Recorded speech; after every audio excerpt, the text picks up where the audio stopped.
Hello everybody and welcome to the Cyclical Investors Club YouTube channel. My name is Corey Kramer. Today we are going to be doing a valuation analysis of Adobe stock, ticker ADBE. This one came in by request down in the comments sections of one of my other videos. If you have a request, just put it down in the comments. I will get it on the chalkboard behind me. I'll get the ticker up there and eventually I'll make a video. Adobe's been on the list for a while, but it's the last one that I haven't marked off in that far column. So we're going to get it done today. And I think I should be kind of mostly caught up on all the older requests that I've had. So I've been making a lot of videos and I'm going to try to keep up with everybody's requests. As always, this is not individual investing advice. This is just how I analyze stocks. Okay, so Adobe, it's kind of an interesting one. And there are some factors that maybe kind of slowed me down in terms of bumping this one up at the top. I don't know if I've made a video on them before. I may have. I didn't double check. So as you know, if you've watched any of my videos, the first thing I like to check is the historical earnings pattern, right? So what has earnings done historically, which is this dark green shaded area here on the fast graph. I do have a 25% off affiliate link down in the description if you're interested in trying fast graphs out. They have a 2-week free, I think it's 2 weeks, like a free trial if you just want to check it out and see if it's something that might help you.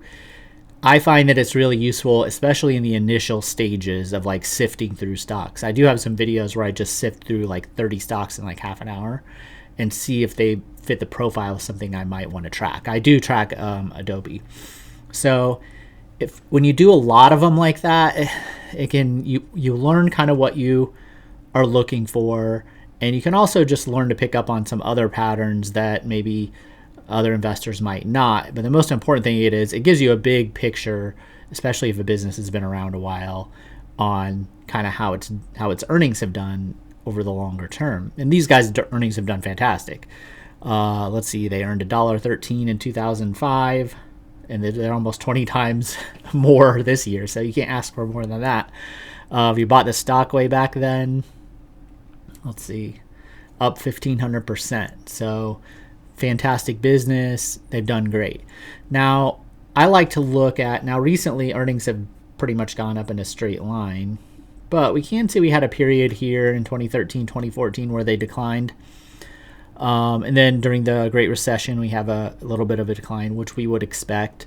This would be kind of just normal business. I wouldn't even usually like bigger than 50% declines are what I'm looking for, like cyclicality, because that will help me determine what sort of analysis that I'm going to do. If they're cyclical, I don't usually use earnings as a valuation tool. I use different methods, or maybe sometimes they're just too hard if earnings are erratic.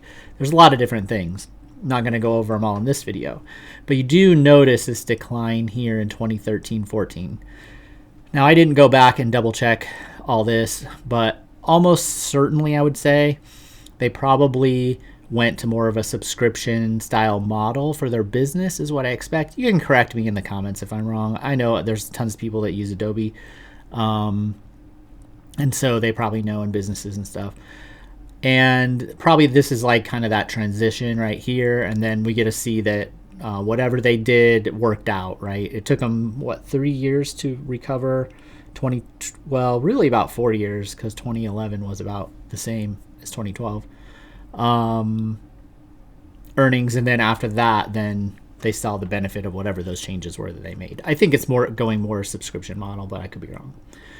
So it's not exactly the same business that it was, but they made the adjustments that they needed to make, like a lot of other businesses have done and are doing right now. It's kind of important. I think the biggest risk, before I get into the valuation, I'll just kind of tell you what my thoughts are. I do think that this is probably a business of the S&P 500, like mega caps. These guys are like 200 billion. Yeah. They're probably the most at risk from like AI, I think. But who knows? I mean, they could adjust and keep rolling. And when you're earning a lot of cash and you're already really big, that can give you some advantages, So I'm not going to pretend to know what happens, but I would say I would be cautious about Well, I'm going to show you, because usually what I do here when I'm trying to do a valuation, we basically need two things for the type of valuation analysis I'm going to do. We need the earnings yield, like the forward earnings yield or current earnings yield, and earnings growth expectations over the next decade or so. Now, I have a strong preference for using historical earnings growth to help forecast future earnings growth. So if I do that, let me shrink down to the actual time frame we're in. So this is pretty hard data here. They've grown earnings 27% a year since 2016. Well, first, I cap my earnings growth rate at 20% when I'm doing valuation, so I never assume any company is going to grow faster than that. If it's an earlier, smaller growth stage company, I have a different method that doesn't necessarily use earnings. I can do this method too, and with some adjustments, which I've shown before. But this is a big company. They're not going to grow 27% a year for the next. They're not even going to grow 20%. I mean, it would be a miracle if they grew 20% every year from earnings. Grew earnings 20% per year every year for the next decade. I mean, it can happen, right? Sometimes there's you'll find one business that manages to do that. It's already pretty big, but very rare. And so I would not count on that. So, but more often what happens is if I use historical earnings, it usually lowers the earnings growth rate expectation compared to what the market is using for most stocks. You have to use your judgment, right? And so I'm using my judgment here. I'm not using a 20% earnings growth rate. And I don't know what its earnings are going to do. I always try not to be too negative, or else I'll never buy a stock. I think this one got close to my buy price back here. I remember it was getting close on a couple of these dates, but so I almost bought it, but just missed it. But if I look at what analysts are thinking, they're basically thinking 12% earnings growth over the next 3 years. Their guess is as good as mine. But the question is, and what was last year? 15. So, I mean, they only had 1 year where they grew that slowly. But I think everybody knows that there's more competition out there, and it's probably going to be tougher. So, to me, when I don't know, and I'm trying to get a ballpark of what could be decent, then I go ahead and use what the analysts are thinking, okay? Roughly. As long as it's not something crazy. 12% seems fair to me until it's proven kind of not to be, right? So I'm going to use a 12% earnings growth rate. But I think that the outcome might be more binary, right? I'm just trying to be reasonable, but it could be one of those things where either it works out really well for them or it doesn't work out very well at all. So we'll keep that in mind, and I'll kind of point out a couple other potential buy places to buy other than my valuation here. Okay, so this is the time until payback valuation. I've been doing a lot of these on the channel. I like it because the concepts are pretty simple, but they're pretty powerful and insightful too. And it helps people at least get things framed up the right way instead of going on stories and short-term movements in the market and so forth. I have other methods that I use that are sometimes more precise, sometimes more nuanced. Sometimes it kind of depends on what the situation calls for and the macro and things like that. But when I get into all of those, then it's just a little bit too much for people. So it's kind of a gradual stepping stone toward, this is a good base to have. So the way I think about it is, if I bought this business and it grew its earnings 12% each year, how long would it take for the business to earn enough money to pay me back for what it cost me to buy it, right? So if I pay $100 for the business, how long would it take for the business to earn $100 in earnings? And I use adjusted earnings. So usually, unless there's a reason to change it. But in this case, I'm going to. Also, there's not a big discrepancy here between the market cap and the total enterprise value. They're essentially the same. So I'm not making any adjustments for debt. All right. Just going to use the stock price right there for the valuation. So we have the stock price, we have the earnings. I'm using the forward earnings. So, and for these guys who finished up last year already, They are, unlike most companies, they're like a month ahead. So yeah, we're already about a quarter into their fiscal year. So we're not looking too far ahead, looking like 3 quarters ahead. I'm going to assume they can earn $20.40 a share this year. So we have the price, we have the earnings per share, $20.40. And we want to know what the earnings yield is. Well, the PE ratio, which is the price over the earnings, is the same as the earnings yield. It's just inverted. So it's the earnings over the price. So it's 20.4 over 462.85. That'll give you 4.41%. And so what that means basically is if you bought the business for $100, the first year you would earn $4.41 on your $100 investment, assuming no growth. I'm going to assume earnings grow 12% too over time. So let's run that calculation and see how long it would take to collect $100 on a $100 investment.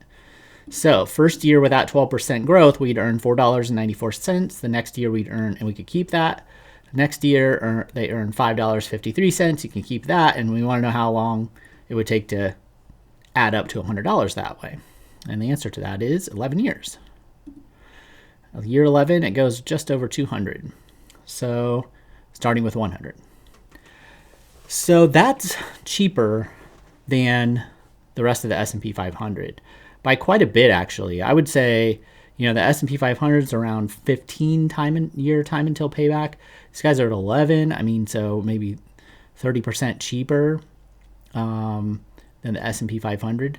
So I think if they hit those earnings, this kind of tells me the market doesn't believe they're analysts. The market's a little spooked about probably competition is my guess. But if they really do hit those analyst earnings and can grow 12%, then you should see the stock price rise or the rest of the market fall. How far off are these guys?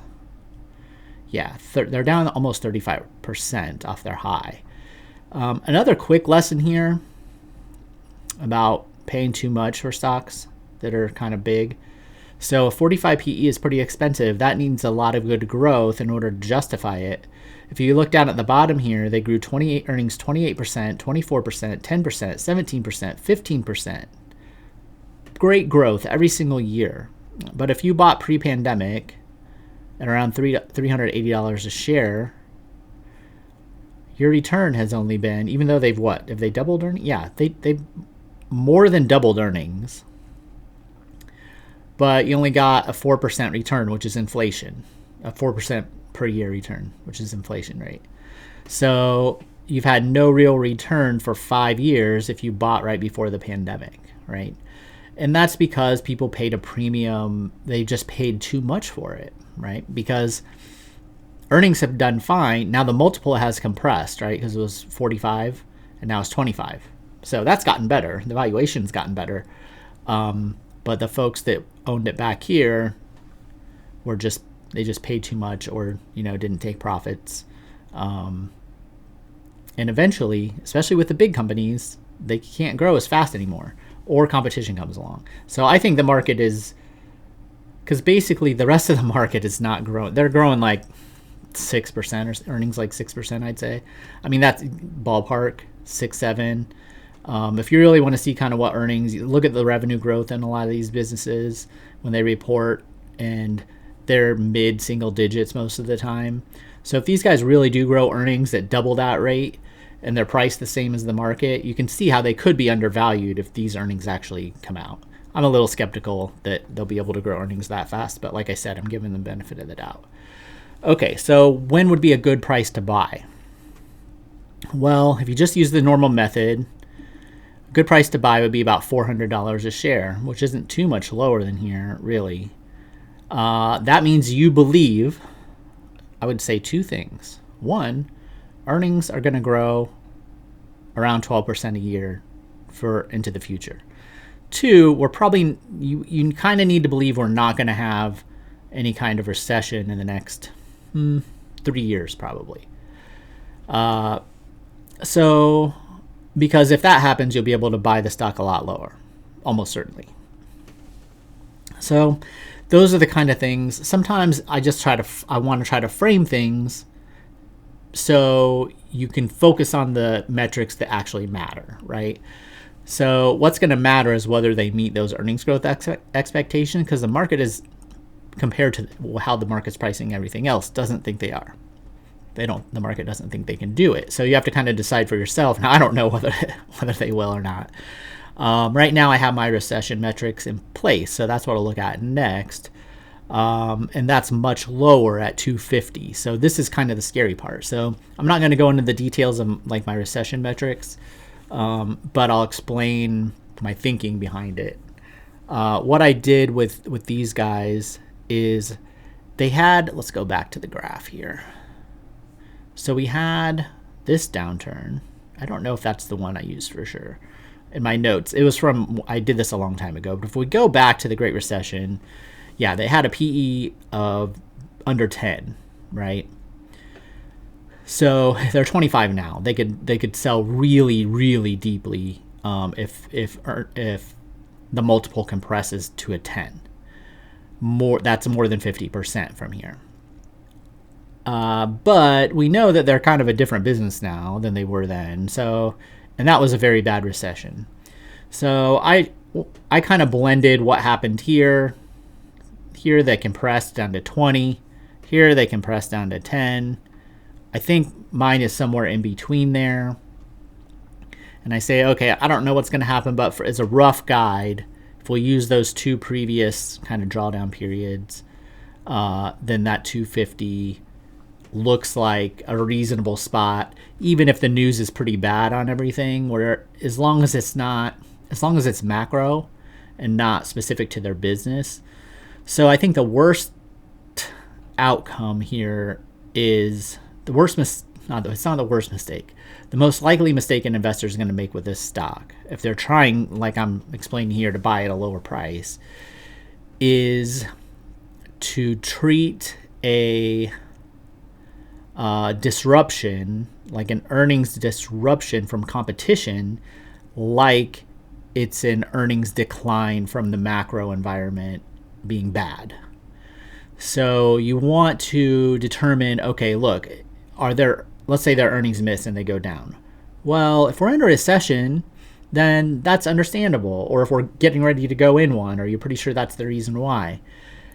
If their competition is not getting hit as bad, while their earnings are, that's more of a sign that you need to be worried about, and you might not want to be buying on the way down, or be trying to kind of buy a bottom. You might just wait and see kind of how the competition works out, and whether they can kind of counter that, or wait to see where earnings bottom and maybe start to grow again. So it's two kind of different things that you want to pay attention to and think about. I don't have the answer to those. I'll make a decision when it comes time. Right now, I'm kind of being pessimistic. I mean, I'm just because I don't feel like I need to kind of rush in and buy anything like this. But if a person knew more than me, and there's a lot of people that do, especially about specific industries, maybe Adobe has some new products coming out that are good that I don't know about. It could be something like that where they're like, hey, they're going to be just fine. Then at that $400 price, the numbers work, right? Because like 10 years is about what I want to be, my time until payback to be kind of at a maximum for a big company like this.